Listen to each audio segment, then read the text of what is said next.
You are listening to Audio SSLC, your audio medium for easy understanding and revision.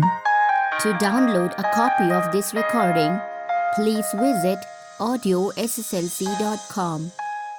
Unit 8. Before you read, look at the pictures of different professionals. Which profession would you like to take up when you grow up? Can you tell us the reasons for your choice? You may follow the example. One of you may say like this: I would like to become a doctor because I can save lives. 1. My dream is to. 2. I aspire to. 3. I think I can take up. 4. I have a desire to. 5. I am interested in. 6. I would start my career as. 7. My ambition is to. Now read what a scientist has to say about his profession. Science and Hope of Survival by Kailis Borok. 1. If you're so clever, why are you so poor? Popular expression.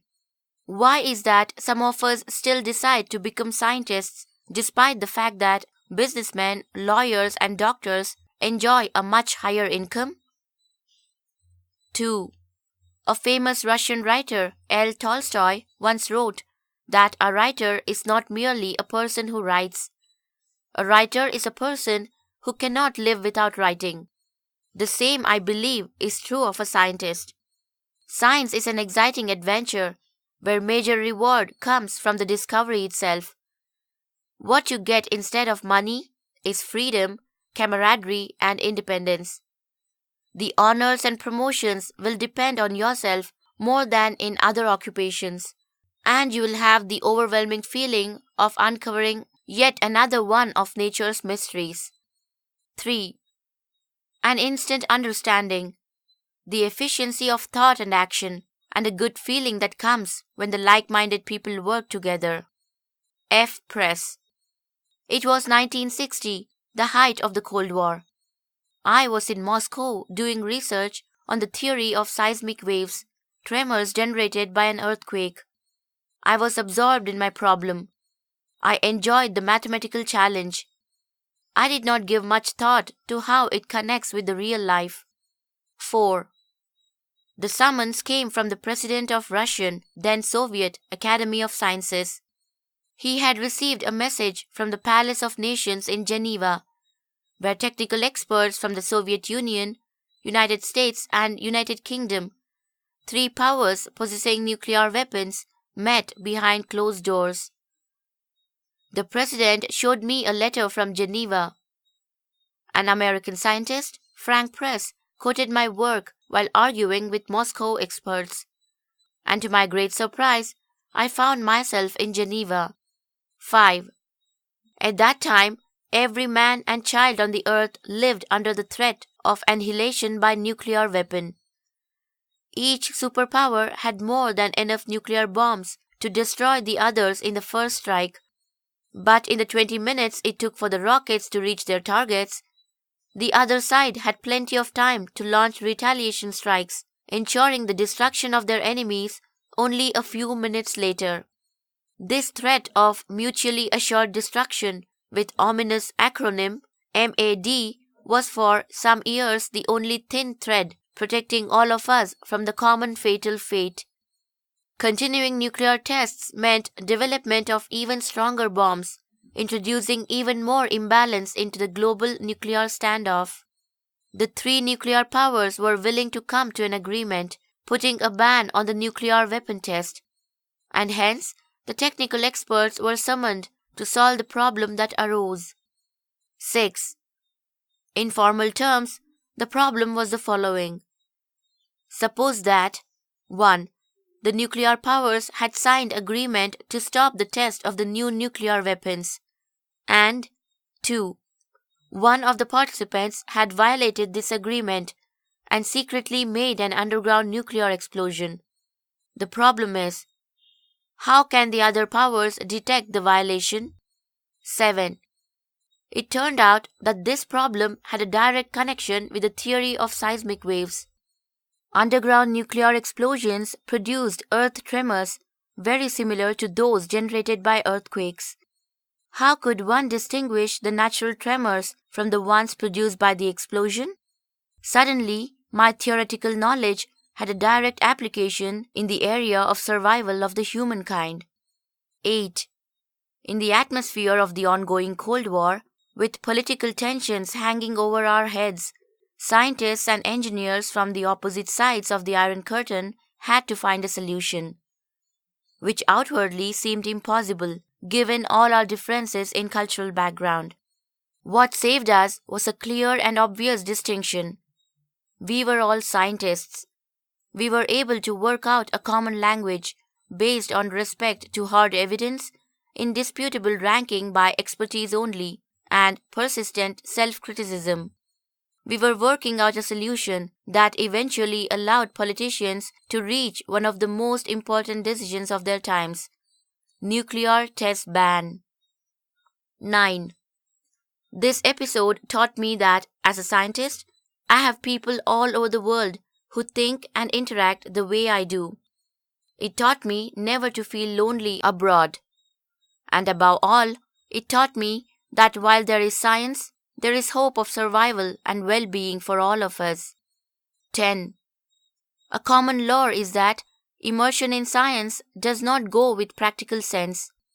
It is true that on occasions, a greatest mathematician of our time was so involved in a current problem that he could leave home wearing shoes from two different pairs. However, if you look carefully, you will find another side to this, which makes scientists the most practical people in the world.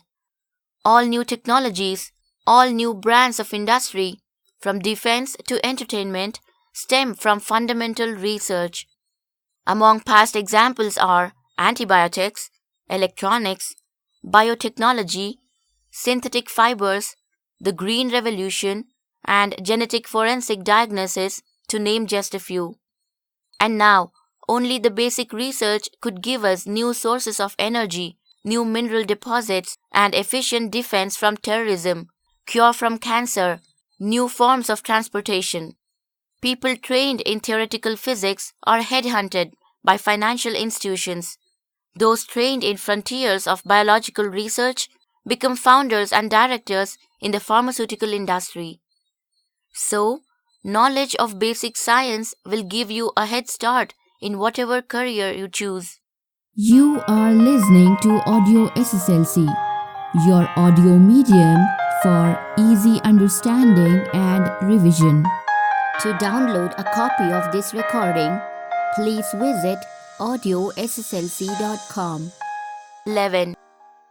It is commonly recognized that the very survival of our civilization is threatened by natural and man-made disasters. Among them are earthquakes, self-inflicted destruction of megacities, environmental catastrophes, economic and social crises. Today, a massive release of radioactivity from a nuclear waste disposal, an earthquake in the middle of a megalopolis, an outburst of mass violence, or any other global disaster can cause up to 1 million of casualties, render large part of our world uninhabitable, and trigger global economic depression or a war in a hot region. Such dangers keep growing, although trillions of dollars are spent to contain them by all known techniques. 12.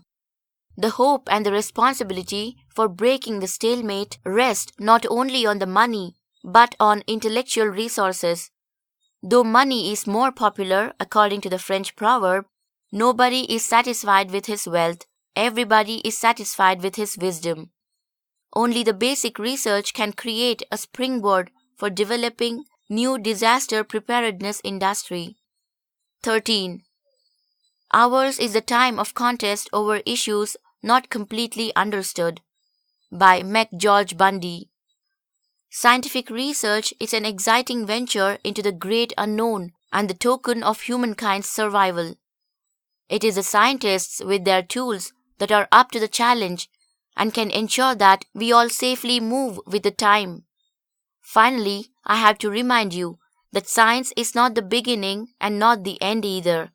However, if humanly used, science is their indispensable guardian and caretaker.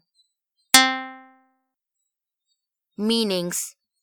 Leo Tolstoy, a Russian writer, author of the novel War and Peace. Merely, only. Camaraderie, a feeling of friendship when people work together. Promotion, a move to a more important position.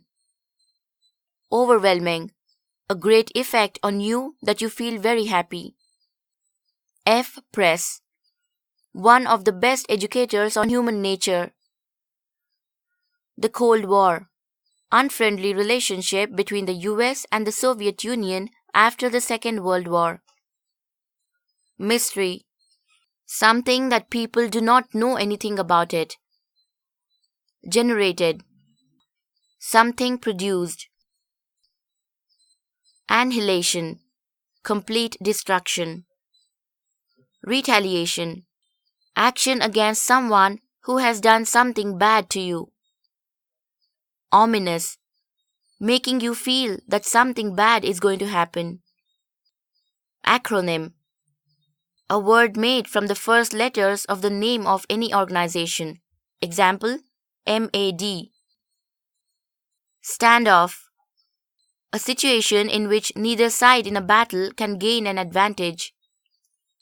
Violate, disobey law, or going against agreement. Survival, a state that continues to live or exist. Iron Curtain, the name for the socio-political border that was believed to exist between Western Europe and the communist countries of Central and Eastern Europe. Obvious, clear. Indisputable, known to be true. Persistent, continuing to exist or happen. Self-criticism, the act of judging one's own behavior or character. Lore, knowledge or information about a subject. Immersion, being absorbed in an activity. Fundamental, the most basic or important parts of something. Forensic, of scientific method of finding out about a crime.